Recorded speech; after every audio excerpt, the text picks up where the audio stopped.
Hey there, it's Gary Parrish. Welcome back to the CBS Sports I Own College Basketball Podcast, where we sometimes discuss camel fighting, dodo birds, and leaky black. The I Own College Basketball Podcast is presented by Jersey Mike's. Jersey Mike's, a sub above. Matt Norlander is here with me. He's in a hotel room in Albany, New York, in advance of Sunday's round of 32 games there. I'm in a hotel room in New York City. Fresh out of studio, CBS Sports Network. If you're watching on YouTube, smash the like button like you're Brandon Davies. You have consent. If you haven't yet, subscribe to the CBS Sports College Basketball YouTube channel. Please do that while you're here. Okay, let's get into it. The first Saturday of the NCAA tournament, it's in the books. It was wild. It was fun. Lot to get to, obviously, but the place to start is in the West Regional in Des Moines. Final score, Arkansas 72, Kansas 71. The Razorbacks are in the Sweet 16 for the third consecutive year, and the Jayhawks, the reigning national champions, they're done before Bill Self ever even had a chance to coach Kansas in this NCAA tournament. I'll stop right there. Deadleg, your thoughts on the reigning national champs being eliminated before Bill Self was able to coach them in this NCAA tournament?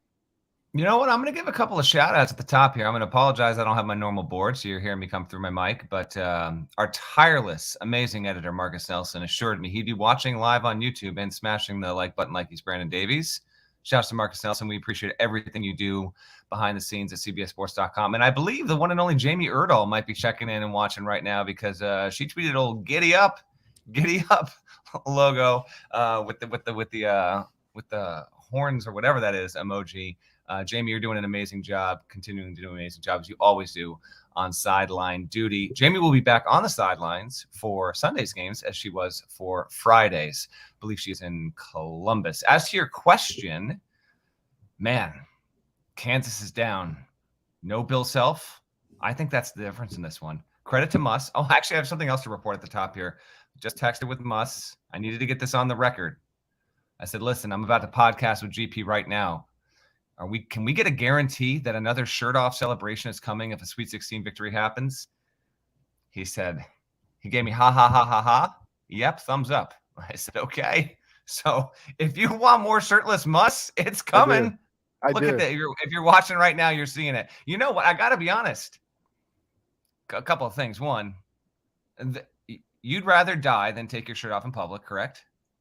I think that's true. I would rather be deceased than take my shirt off in public. I can't tell you how many swim shirts I own, and I own them. People say, "Oh, why are you wearing a swim shirt?" And I flip it around on them. I go, "I'm not trying to die of UV rays. You want to die of UV rays?" I make it out like I'm really the only reason I'm wearing this swim shirt is because I don't want to die of UV rays.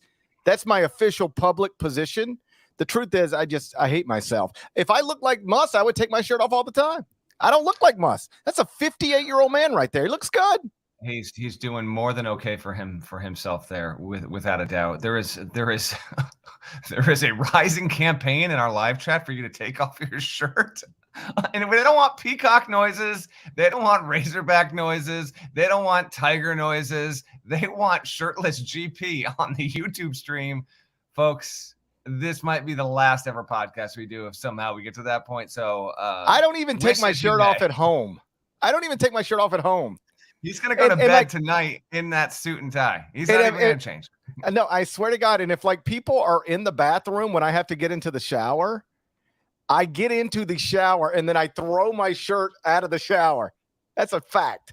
Okay. That's how much I hate myself. We cannot recap Saturday's round of 32 games and get a therapy session in under 40 minutes. So I will continue. Congrats to Arkansas. The Muss taking off the shirt thing is feeling more polarizing by the year. I have no issue with it. The man is comfortable at 58 years old in ripping off his shirt in front of a crowd of literally 20,000 people. Like, more credit to you. I think it's a wonderful little side thing in the tournament and in college basketball. Muss, keep doing you. For Kansas, yeah, I mean, the loss comes as not a stunner. I mean, it's not a stunner. We talked about this was the hardest region, and we talked about it not just because of second round stuff, but this exact reason is that you run into a team with 2 lottery picks, a good defense, and Arkansas was a preseason top 10 team. Although, and the way that it was done, pretty surprising with Arkansas.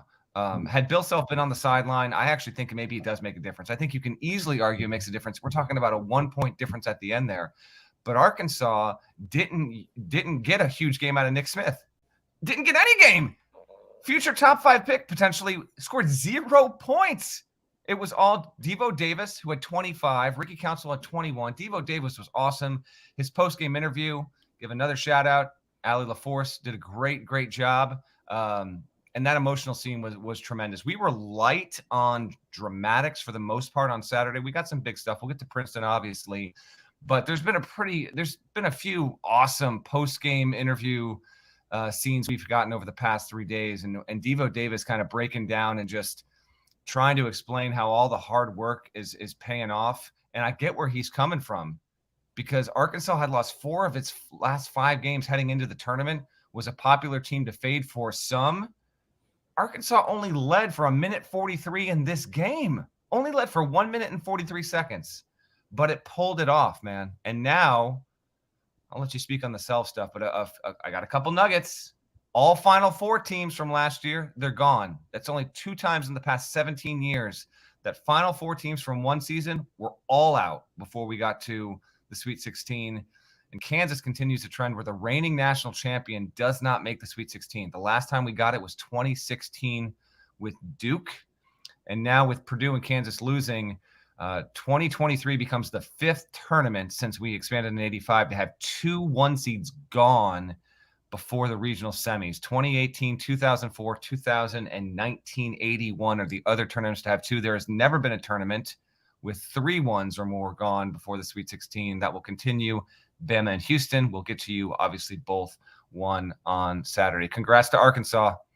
You know, this team has gone to 3 straight second weekends. It's going to try and get to 3 straight Elite Eights. And it's done this after going 2.5 decades without it, and did the rare thing where it beat a 1 seed in its region in back-to-back years. That almost never happens. Arkansas was the 4th team to ever do that. What are your thoughts on the game and not having Bill Self for Kansas? Was that ultimately the thing that you believe did the Jayhawks in? This is the problem with talking about this, is because if you say that, it feels like you're taking away from what Arkansas just did. And I'm not that interested in taking away from Arkansas going to the Sweet 16 for the 3rd consecutive year after that school had not been, before it hired Muss, since 1996. You remember, like, this, that's just something you and I used to reference all the time. Like, Arkansas went to 1 million Sweet 16s in a very short amount of time under Nolan Richardson, and then it just stopped. Like, if I would have told you in 1996, you will not go back to the NCAA tournament Sweet 16 again until 2021, like, that is unimaginable. It would be like somebody telling a Duke fan, you're not going back to the Sweet 16 for 30 years, whatever it was. Like, what? How does that even happen? But that is what Arkansas went through. And so this is an incredible accomplishment. And you don't have to apologize for it if you're an Arkansas fan. But yes, I mean, Bill Self is, forget my opinion. We put it to a vote of a lot of us at CBS Sports in the preseason, and Bill Self was voted the best coach in college basketball. I think if you want to have that conversation, you're probably picking between Bill Self and Rick Pitino based on accomplishments and the fact that those guys are still operating at an extremely high level, even if Rick has been doing it at the mid-major level. But undeniably, Bill Self's one of the best coaches in the country, one of the greatest college basketball coaches of all time. And yeah, it defies logic to not think that had he been on that sideline, maybe you can get a point here or there, or a bucket here or there that flips this the other direction. And as I was thinking about this, you look at the now missed opportunities that have been missed by Bill Self for reasons largely, if not entirely, out of his control. My point being this: in 2020, he had the best team in the country, according to KenPom. It was going to be the favorite to win the national championship. They were going to be the number 1 overall seed in the NCAA tournament. And then we didn't have an NCAA tournament. Dumbest pandemic of my lifetime. 2023, he has a number 1 seed, a realistic national championship contender. And he doesn't even get to coach them, because just before the Big 12 tournament, he had to have a medical procedure, specifically had to have 2 stents inserted. And even though he had been in Des Moines with his team and at practices and around, based on Bill's comments, after consulting with doctors and big group conversations, they just didn't think it was appropriate for him to be on the sideline yet, coaching a basketball game. But by all accounts, he was probably going to be ready to go in the Sweet 16. Just got to get there. And he couldn't get there. And so at the end of his career, whenever that is, there could be a game of what if that we play. Like, what if the 2020 tournament is played? Does he win that one? What if the 2023 tournament, he coaches in it? Does he win that one? There's no way to answer that question, but that is 2 legitimate championship caliber teams that he's had in the past 4 years, in addition to the one that actually won the championship last season. He's got 2 teams that he never got to coach. He coached them to what would have been 1 seeds in the tournament, but he never got to coach them in the NCAA tournament. As I'm talking through that, that's got to be like, that's never happened before. Right. That's the only, because the dumbest pandemic of our lifetimes. 2020 is obviously the way bigger what if and more realistic. Not unthinkable. Kansas could have repeated, but we just don't see it. They were in the toughest region, and we'll see what the path would have been depending on how UConn St. Mary's plays out tomorrow here in Albany. But yeah, they went up against an Arkansas team. It was a really fun watch. A bumpy game with some of the whistle. I get that. I don't deny that. I enjoyed the game, and credit to Arkansas for just getting it done, man. It's only here's the thing. It's only 2 wins, but no matter what happens from here, if Arkansas makes the Final Four, gets to a 30 Elite 8 but falls short, or just puts up a stinker in the next game, just 2 wins can help validate so much of what a team goes through in a season, no matter what level that team is at. Like, Arkansas is a power conference team with the national championship, and obviously has made the regional finals the past 2 seasons. But with all of the injury issues and everything that they've gone through, you win 2 games in March. You win your mini tournament. You get out of your region and you get into the second weekend. It can do a lot to just validate, the previous 3+ months from before that.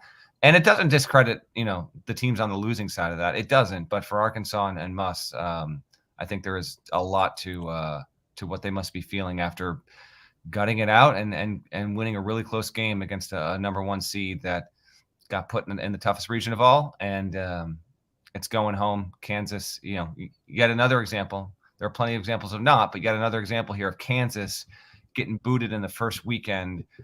Jayhawks fans are all too familiar with this. Just, when you are a 1, 2, or 3 seed every single season, and the randomness of this tournament's going to strike, and Bill Self not being available, Kansas has a laundry list of first weekend exits to much lower seeded teams. You mentioned the Devo Davis post-game interview with Allie. We see players, even coaches, cry all the time during this tournament, usually after losses, because it's over. The season's over. In some cases, your college career is over. We don't see people cry as often after wins. And that was what made that interesting. And, Allie, non-championship wins, or like non-getting to the Final Four wins. Yeah. Basically. Yeah. Like round of 32 wins, you don't usually see players crying after them. And it was interesting to hear Devo talk about it, because he was like, we just worked so hard to get here. It's been hard. It's been tough. I don't have the words right in front of me, but he more or less said, this has been, we've struggled, and we had some stuff to figure out, but we figured it out. And among the adversity that program had to deal with this year, Trayvon Brazile plays 9 games, done for the season. He was very important to them. And then Nick Smith Jr., even though he played on Saturday, he has still missed 19 of Arkansas's 35 games this season. He's missed most of their games. And when you go through, when you enroll 3 McDonald's All-Americans and Nick Smith Jr. is the most heralded of the group, you do a lot of planning around that guy being available. And then that guy's just not available. And if you remember, and I know you do, it was kind of like murky, what exactly is going on with him? Is he going to play this? Is he going to rejoin the team? There was always questions about it. And that's difficult to deal with. Ask any coach.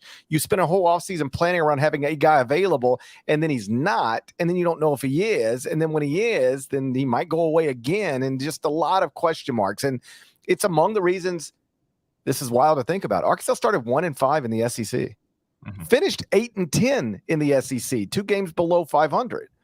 But that's the interesting thing, or one of the interesting things about this tournament is that it offers you a fresh shot. Like, hey, for 4 months, this thing has been really rocky relative to what it was supposed to be. But we got to the tournament. Now let's go win games in the tournament. And Arkansas has won 2. And, as you know, they're now in the Sweet 16 for the 3rd straight year. And that might not sound like a lot, but that's tied for 3rd in the country for active Sweet 16 streaks. Gonzaga has been there 7 straight times with an opportunity to make it 8 on Sunday. Houston has now been in the Sweet 16 4 straight times. And then Arkansas 3, UCLA 3. Those are your active streaks. This is not normal to just land in Sweet 16s back-to-back years, but Arkansas just did it. Good stuff on the Hogs, and we see how their journey may continue. I say we move on, GP, because there is, 15 seeds just now making the second weekend like this is normal behavior. Some strange stuff, but some amazing stuff here with yet another team from Jersey that refuses to play by the rules. Princeton from the Ivy League. Sweet 16 as a 15 seed. It's a cool story. We're going to get into that next. But first, a word from our partners. Hey, Calvin, you play golf. You think you can win one of those green jackets at the Masters? Well, if it's for being the most loving neighbor of the year, yes. It's a tradition unlike any other. The Masters on CBS. Princeton is in the Sweet 16 as a 15 seed, beat Missouri 78-63. Blowout. Mitch Henderson Tigers are only the 4th 15 seed ever to make the Sweet 16 of the NCAA tournament. I feel like I'm giving you a layup. But it is. Don't even ask me. It's trivia time. Come on, this doesn't even apply. It's a trivia time. Okay. What are the other 3 15 seeds to make it? It's a trivia time. Dunk City 2013. Yep. Oral Bob 2 years ago. Yep. And then last year St. Peter's. Come on now. Name every school those schools beat to get to the Sweet 16. Trivia time part 2. Let's do it. Okay. Oh, so God, Dunk City. Yeah, Dunk City goes Georgetown in the first round. It goes USC. No, you're thinking of where their coach went. That's right. So it goes Georgetown. I know it. I was there. Hold on. It goes Georgetown. It loses to Florida in the Sweet 16. And San Diego State. That's right. Okay. And then Oral Roberts 2 years ago goes Ohio State. Who did Oral Roberts beat in the second round 2 years ago? Bubble tournament. I think I know it. Was it? That's a good one, actually. Oral Roberts beat Ohio State. Let me come back to it. And then last year is St. Peter's. That's Kentucky. And then Murray State in the first weekend. And then obviously beat Purdue. Who did Oral Roberts beat in the second round? Okay, I just looked it up to make sure I knew it. But hand to heart, I did know it. I got it right. Give me the conference. SEC. It just means more. Well, Oral Roberts lost to Arkansas. It did not play Bama because it wasn't on that side of the bracket. Obviously, didn't play Kentucky. I don't. Was it Tennessee? Does Tennessee do this? Oh, I'm not looking. Oh, Gators. Gator Chomp. Mike White. That's right. Good call. All right, fun little bonus trivia time. Ryan Langborg for Princeton had 22. Arizona, you've got company. Arizona was the only school to lose multiple times to a 15 seed, and that lasted 2 days. Missouri has also lost to a 15 seed twice. Trivia time. Who's the other 15 seed? Oh crap! It's the Frank Caith team. They got. That's right. Who'd they play? Who'd they lose to? Oh God, Kimmy English was on the team. That's correct. What were those? Come on now. I mean, I know it. It's like if you gave me a 50 team multiple choice, as soon as you said it, I would know it. It's already in the chat. As soon as you said it, I would know it. Norfolk State. That's right, Norfolk State. Yep. So right now, Princeton is the 4th team from the Ivy League to ever reach the Sweet 16 since that round proper began in 75. Penn did it in back-to-back years, 78, 79. Cornell did it in 2010.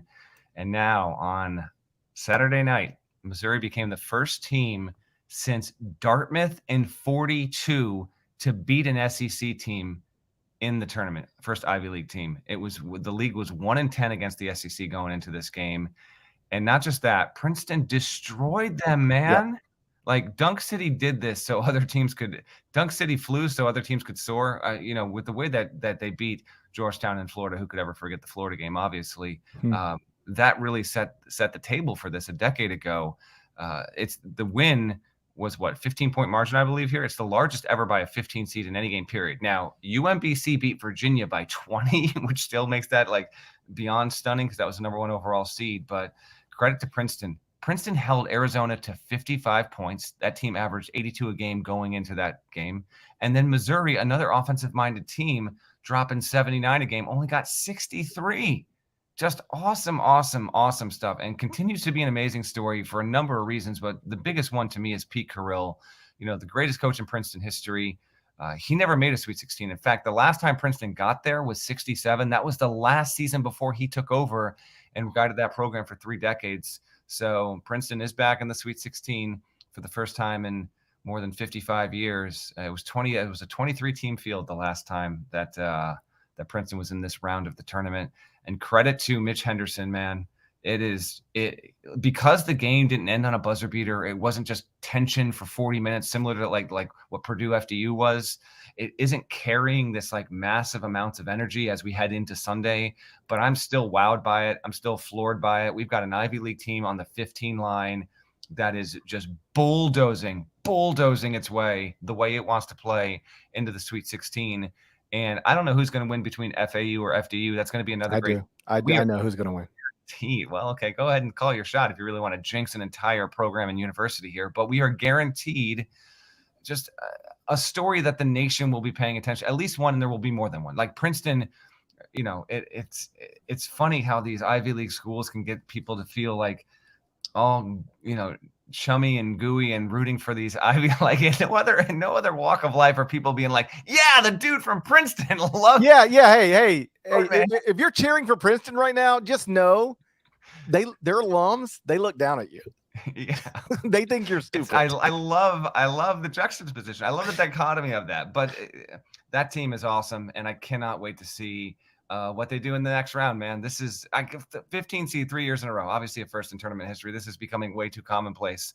I think it's no longer a shock to the system, and now we have grown to expect it, which just speaks to the magic of this tournament all the more. Raise your hand if you were a sideline reporter on a Princeton game earlier this season with 14 stitches in your head. I was on the sideline for the Veterans Classic back in November. Oh, look at you. Yeah. Princeton was there, and Houston was also there. 2 Sweet 16 teams at the United States Naval Academy. Had 14 stitches right here, right across his stupid head. Princeton lost that game to Navy. Like they took a shot at the buzzer, and it was a foul. Like you go look it up. Princeton player got fouled. Ref didn't call it. Mitch Henderson was furious, and Princeton started 0-2 with a loss to Navy. That's the way this season started. 0-2 with a loss to Navy, and now they're in the Sweet 16. It's an awesome story, and like I've said a million times, we don't need to spend much time on it. But like this is what makes this tournament so great.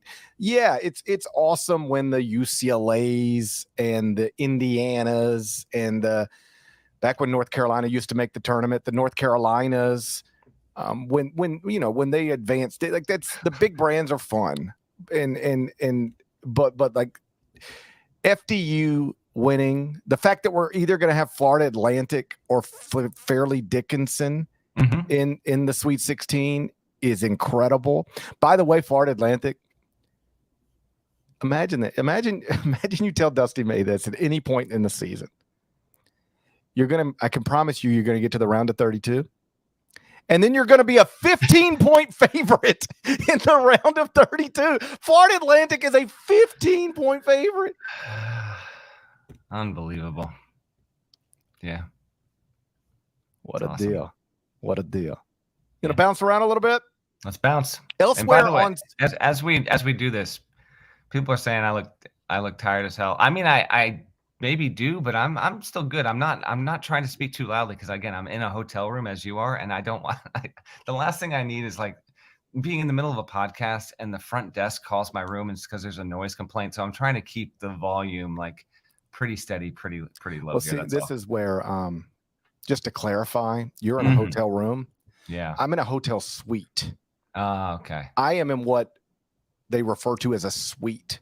Okay. So I have plenty of room to I can yell. You and know what? scream. You know what people that live in that get hotel suites normally do. You know what's common. If you're the kind of person that gets a hotel suite, you usually take your shirt off and walk around in it. That's kind of the flex move that you do. Yeah. Oh no! Too many mirrors. Too many mirrors. Too many windows. Yeah. A lot of stuff going on. I will tell you that my bathroom, they have curtains in my bathroom, and the other day it's New York City, so there's a building right outside my bathroom window, and my bathroom window wasn't all the way closed, and I had just kind of gotten out of the shower, and I look out and I swear across the street, same level as me, there's like a whole family out on a balcony. I felt I almost it was a tough spot for me, you know? Yeah. It was a tough spot for me. I'm in what they call a suite, so I can be my normal volume. No, you know what it actually is? I just got out of studio, so you're wired. I'm not tired right now. Yeah. And I've been you've in a hotel for like 4 hours. Right. So, you've been sitting around waiting on me. That'll make you tired. Like the COVID, the year after the first year after the NCAA tournament got canceled, most of that year we worked from home. Like everybody would just CBS Sports Network, and now we'll go to Gary at his home. Everybody just sort of stayed home. And so you had to sit at your house and just wait for the shows late at night. And it's one thing to sit around with a bunch of people in a studio and you're chopping it up and you're talking and you're wired a little bit. Sitting by yourself waiting to do something at 1:30 a.m. If you are tired, you should be. I'd be tired if I were you as well. I'm happy to be here with you, and we'll see if we can get this out in under 40 minutes. This has been the under 40-minute podcast challenge. We have failed on 2 episodes. We might fail on the 3rd. Let's whip around, tell the people the scores, and then I got Nuggets. San Diego State 75, Furman 52. My Aztecs held the Furman to 32% shooting from the field. San Diego State now top 5 in adjusted defensive efficiency, according to KenPom. Alabama beat Maryland 73-51. How about this? I saw this on Twitter from one of the accounts that tweets out a bunch of stats. I apologize. I don't have it right in front of me. But basically, here's the deal. Alabama shot 39.7% from the field and 28.6% from 3. Still won the game by 22 points. It's the largest margin of victory in NCAA tournament history by a team that shot below 40% from the field and below 30% from 3. So it's going to be Alabama against San Diego State in the Sweet 16 inside the Yum Center in Louisville. Tennessee 65, Duke 52. In another reminder of how this tournament is largely unpredictable, a Tennessee team that was 5-7 in the 12 games leading up to the start of the NCAA tournament, and a Tennessee team that lost its point guard to a season-ending injury in late February. That team is now in the Sweet 16 after snapping Duke's 10-game winning streak. So again, one team was 5-7 in its 12 games leading up to the NCAA tournament. Other team entered the round of 32 on a 10-game winning streak. And of course, Tennessee blew them out 65-52. So either, how about this for a fact? You ready for this? Ready. A Tennessee team or a Florida Atlantic team or an FDU team. That's how the bracket works. Going to be in the Elite Eight of the NCAA tournament. That's how the bracket works. That's right. Yep. You can do that. You can do that with any other part of the bracket too. You know, that's the best part to do it. We're ready. Ready. Watch. An Alabama team or a San Diego State team is going to play in the Elite Eight. Yeah, but you can't see. You're not getting that on other shows. That's why you come to this podcast. People don't break down the bracket elsewhere like that. No, the point, like, I got it. Like, here's the thing. This is what the point I'm trying to make. A Tennessee team that's one of these teams is guaranteed to be in the Elite Eight. A Tennessee team that is still 7-7 in its past 14 games, or Florida Atlantic, or FDU. Think about that for a second. That's the bracket. I want everybody to pause and think about that for a second while I go close the curtains in my bathroom. That's correct. You want to keep whipping around before I.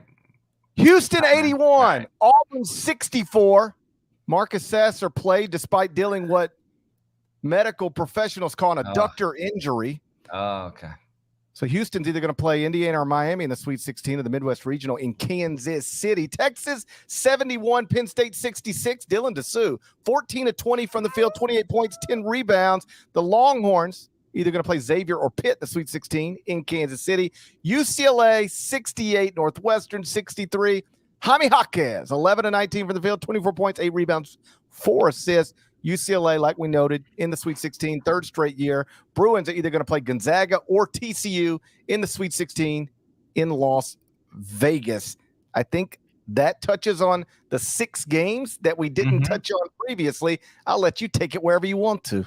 I'm gonna do it in order of most interesting games I watched. Texas Penn State would be the top of the list of stuff we haven't gotten to. This is Texas's first Sweet 16 appearance since 2008. Rodney Terry. Great job. Texas was 1 of 13 from 3 and won the game. Dylan DeSue with the game of his life. He had 10 points in the final 5 minutes. Texas, by the way, made its final 6 shots, scored on every possession over the final few minutes there to salt it away. After Penn State made a good push. For Penn State, Micah Shrewsbury watch is officially on. It could be Georgetown, could be Notre Dame, could be Penn State, but we wait and see. He will have options. He will be a richer man in short order here. Rodney Terry watch is also kind of on. I know you've talked about this on other pods, so let's not go back into that discussion as well. But Texas getting to the second weekend, extending its season, the discussion around Rodney Terry will continue, and whether or not he will be offered the full-time job will be one of the most dominant discussion points in that part of the country. Right below that game, Tennessee Duke, Olivier Kamwa was just, to me, he was the breakout star Tennessee needs if it's going to make a Final Four. He scored 27 points. That's the most by a volunteer player since 1980, and he did it in 22 minutes. Shouts to our CBS Sports Research crew for this amazing stat. He's the first player with at least 27 points in 22 or fewer minutes in the tournament since Calbert Cheaney in 93. Shouts to Calbert Cheaney, man. And Tennessee's defense doing that to Duke was not exactly what Duke did to a lot of opponents earlier this season. Now, Duke didn't have Mark Mitchell. John Shire said afterward they found that out literally moments before they were going to play. That obviously is a factor. But Tennessee didn't have its point guard and has had more practice not playing with this point guard. But Zakai Ziegler means more to Tennessee than Mark Mitchell means to Duke. And holding Duke to a season-low 52 points that tied the lowest points in a tournament game in Duke program history. This is coming 2 days removed from Tennessee doing the same thing to Louisiana when it held them to a season-low 55 points. It's impressive stuff. And for the second time in the past 3 tournaments, Carolina and Duke are going to miss the Sweet 16. It's happening now. It happened in 21. That only happened 2 times in the previous 40 years combined. We almost always get at least one of Carolina or Duke in the second weekend, oftentimes both. We're not getting either for those teams. For Duke, good season, man. 27 wins. John Shire did a great job. He ran up against a team that's top 10 in predictive metrics and has been all season long. They got out physical. Tennessee controlled the game. Yeah, they played their style. I know Duke fans are a little bit chapped. They almost killed Kyle Filipowski.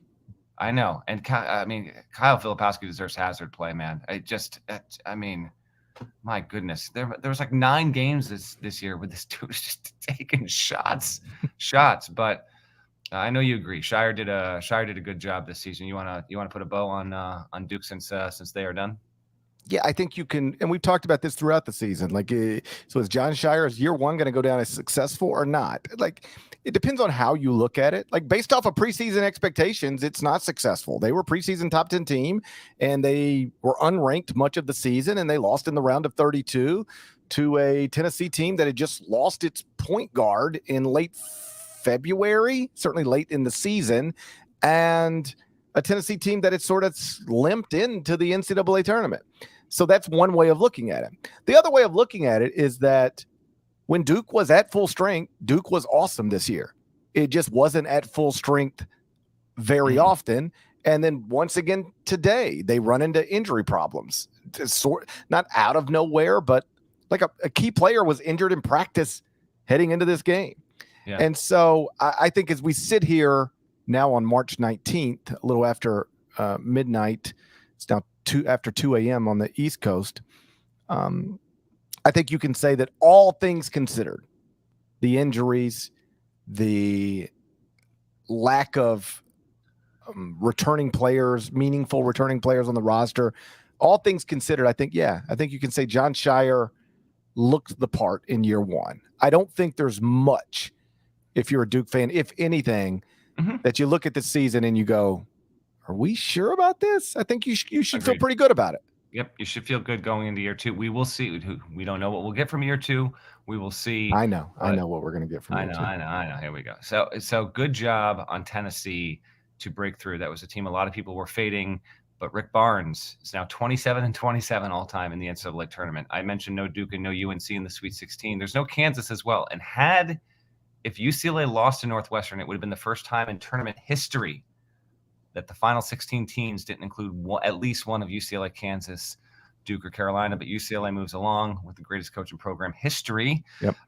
Chris Collins did a good job. Northwestern put up a good fight. They kept it close. David Singleton took what looked to be a just terrible injury, but then afterward, he said he was fine. Nick Cronin said he was fine. I love the quote. He said, "I rolled my ankle. I'm fine." It's like, well, those two sentences don't usually go together. And if you watch the play, it looked like he might be out for the rest of his life. Okay, so I'm happy to hear it. We will see. We won't see. He'll know, and people around the program will know how bad that ankle is on Monday. But we'll get an update before UCLA moves on to play its regional semi, potentially against Gonzaga, and if not Gonzaga, then TCU. So we'll see on that. If UCLA plays Gonzaga again, it would be the fourth time that those two teams have met up in the tournament. Good job on the Bruins. We will continue to preview their stuff as we move forward there. Northwestern, great stuff. Chris Collins, happy for you. Gets a contract extension. Houston, Auburn. Auburn was in control of the game for the first half, tried to keep Houston at bay. The Cougars got in foul trouble, and then the missed free throws spelled disaster, man. They went 19 of 36 from the line, Auburn did. Auburn was outscored by 27 points in the second half. Marcus Sasser at 22. Tremont Mark was awesome. He's the first Cougar with 26 points and 9 rebounds in a tournament game since a dude named Olajuwon. Okay, they had quite the night, and it was really impressive to see the way that Houston turned it on. They have a gear that is so much fun to watch, and they can thrive under any adverse conditions. They are just awesome, and they had 4 guys with 4 fouls late in that game, and they ran away with it anyway. Playing in hostile territory in Birmingham, where Auburn had a heavy fan contingent there. Good on the Cougs. Kelvin Sampson may just face Indiana in the Sweet 16. We will see if the Hoosiers can pass the Miami Hurricanes. I will obviously be there tomorrow to watch that up close. I don't have a ton of notes on Bama, Maryland. Bama, yeah, they're extremely good, man. Like, Terps went from playing the first game on Thursday. They had to wait until the last game on Saturday. They tried to make it ugly early. They succeeded, and then eventually they just ran away with it. Bama's got, just ability to beat you up and down the roster, and they're going to get San Diego State.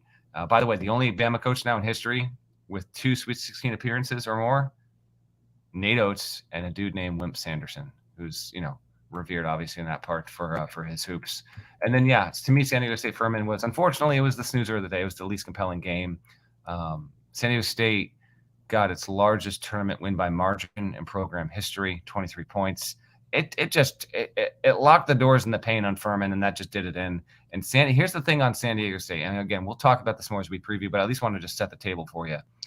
I think that the Aztecs can really, they have good potential to make this one hell of a game. Like, Alabama's going to go into this, and people are going to rightfully be looking at this team with its allotment of skill all up and down the board, and size and quickness and passing, and just both ends of the floor. But I'll tell you what, San Diego State, now these teams are not Bama, I get that. But in the title game, it held Utah State to its lowest point total of the season, 57. In the first round, it held Charleston to its lowest point total of the season, 57. And then against Furman, it held the Paladins to his lowest point total of the season, 52. So Brian Dutcher's got some dudes, and there's a healthy chance that they can keep it close, and obviously a solid chance they could even steal that. So that's going to be a fantastic regional semi that I'm looking forward to. Bob Ritchie is really happy at Furman. We'll wait and see if there's a bigger job coming. There's not a ton open right now. We'll see if other stuff does, but that's the nature of this. You're a mid-major coach. You win a game in the tournament, and your name gets talked about more. Wouldn't surprise me if Wichita State looked at him among some others. So keep an eye out for that. But I think that pretty much wraps it up on, let's be honest, GP. It was a good Saturday. It wasn't a great Saturday, but the viewership is amazing. It was announced earlier on Saturday that it was literally the most watched first round of the NCAA tournament in history. So people continue to love them some college hoops. That's reflected in the TV ratings. It's reflected in our podcast listenership. We appreciate you guys so much, and especially the real ones that are up super late on the East Coast. I see we've got a few people in Europe watching. So if this is an unusual thing for our international audience, well, we're happy that we can provide you with a little morning watch in this unusual time slot. But Saturday was okay. I think Sunday will be more like Friday. Like Thursday was good. Friday was clearly better. Sunday, I don't know where it's coming, but we're getting something. We are like Princeton was the big story. That was the fun thing on Saturday. Something's going to emanate from one of these four regions. I'm just not quite sure where it's going to be. Oh, real quick on San Diego State, my Aztecs, and then we'll get out of here. Did you see Brian Dutcher's like in the locker room post-game sounds talking to his team? Mm-hmm. It was good. I liked it. He said, we're going to be hard to beat. He's talking to his team. He said, we're going to be hard to beat. He said, if we run into a team that can beat us, we'll tip our hat. But we haven't seen that team yet. I like the confidence they're playing with right now. And, Nate Oates talked about it after his postgame. He's like, I didn't see San Diego State, but I know Furman's good, and they just shut them down completely. So, that San Diego State team is, my bracket's busted up like everybody else's, but I did have them in the Sweet 16. Did you realize this? Like, maybe this is just something that's known and it's just slipped by me. No Mountain West Conference schools ever made the Elite Eight. Yeah. I did not realize that. That seems, I just figured somebody somewhere had done it at some point. Like a Metro Atlantic team made the Elite Eight last season. Mm-hmm. How's a Mountain West Conference team never made the Elite Eight? And will San Diego State be the first? It's got a chance. I'm not going to go that far. And the league has only existed for about 23 years. So that's also part of it. Mac's been around since the days, The I days. know, but like at some point. Hey, listen, at least the Mountain West got a team into the second weekend. Yeah, thank God. Just how about to the second round? Let's keep it to the second round, and they kept it going to the second weekend. As we get out of here, what is your favorite game on Sunday? I'm going to read them to you real quick. What's your favorite matchup? Creighton Baylor, St. Mary. This is in no particular order. Creighton Baylor, St. Mary's UConn, TCU Gonzaga, Kentucky K-State, Michigan State Marquette, Miami Indiana, Pitt Xavier, FDU FAU. What's your favorite matchup of the day? Kentucky Kansas State, 2:40 Eastern on CBS, America's Most Watched Network. It's the network of stars. You are either going to have John Calipari back in the Sweet 16, and with this bracket opening up the way it seems to be opening up, like let's, I think not quite everybody here left in this bracket can realistically dream of a national title. But I think if you're Kentucky and you get to the Sweet 16 and this, you can start thinking about it. And if you don't get that, well, then you got Jerome Tang in year one in the Sweet 16 at Kansas State. That's awesome too. So yeah, I can't wait to settle in for that Kansas State Kentucky game. What's your favorite? I'd love to give you FAU, FDU, but the line is so huge. But maybe FDU can actually do it. I tell you what, the country will be enraptured if that game. I love this. I love this. Like you just look at the games. Okay, I'm not even going to tell you the opponent, like the matchups. I'm just going to tell you the favorite team, and we'll go down the list. Okay. Xavier is a 5-point favorite in its game. Kentucky's a 3-point favorite. Marquette's a 2.5-point favorite. UConn's a 4-point favorite. Baylor's a 1-point favorite. Indiana's a 2-point favorite. Gonzaga's a 4.5-point favorite. And Florida Atlantic is a 15.5-point favorite. It's just wild to look at. It's wild. Fairleigh Dickinson is 274 at Ken Palm. I'd love for that game to be close because we haven't had a 16 win 2 games yet. 2 games in the tournament proper. Obviously, FDU just did that, literally going first 4 and then first round. My favorite matchup is probably Creighton Baylor. I think that's got tremendous potential. That's a 7:10 Eastern tip on TBS. And then I just want to see how UConn goes from prepping for the up and down play against Patino's Gales to a completely different kind of Gale in St. Mary's, and their style is just way different. I find that game to be hard to predict how it's going to go, other than it would genuinely surprise me if UConn can get to north of 70 in that one, just because of the way St. Mary's plays. It's not impossible. I just don't think they're going to be able to, and there's a lot of different ways. So Sunday's going to be really, really good. I'll be there on Albany doing stuff for HQ, and then I am driving home late Sunday in order to get home to rest up and then provide you guys with a pod there soon thereafter to preview. So it'll be GP again with guest. I guess. Do we know who you're going to be on with Sunday night, GP? He goes by Strongjaw. Oh, okay. There we go. It'll be GP and KB Sunday night pod. Can't wait. Let's go. You ready to call it a night? You look like it. Come on, Duke. I don't have my board. That's my proxy. Shouts to Devin Downey. Shouts to Chester, South Carolina. Shouts to Huck. Shouts to Larnell. Duke, come on. Thank you guys once again for listening, watching the Eye on College Basketball Podcast. If you're not subscribed, please go subscribe anywhere you subscribe to podcasts, including Apple Podcasts and Spotify. There's more of us than there are of them. That needs to be reflected in the comments. Let me see your bed back there, Deadleg. Is that it's us been bed? Reflected in the crowd in Albany, by the way. Thank you to the half dozen people who have been screaming at me. Let's look at your bed. Is that a us? That looks like a them bed. That looks like a them bed. I don't know about that. Oh, it's us bed. I mean, well, I don't know. It's whatever bed you want. It looks like them's. It looks like them's got a good night's sleep. Can we get a little bit of? Can we get a little bit of that upper? Can we get a little bit of the? What are you trying to see? Can you get a little bit of this? Give the people what they want. Little skin. See, I'll give you a little skin right here. Yeah. Listen, it's after 2 a.m. I can't give you skin. I got an undershirt on. Just pull it down. Give the people a little bit. Yeah, that's right. That is more of my chest than any of my kids have ever seen. That's what I want to see right there. Look at that. No context on Twitter is gonna screen grab this and put it out there. That's basically that's as close as I can get to being a muss. Okay. That's as close as I can get to muss. Let's go. That's as far as I go with it. We're done. Good night.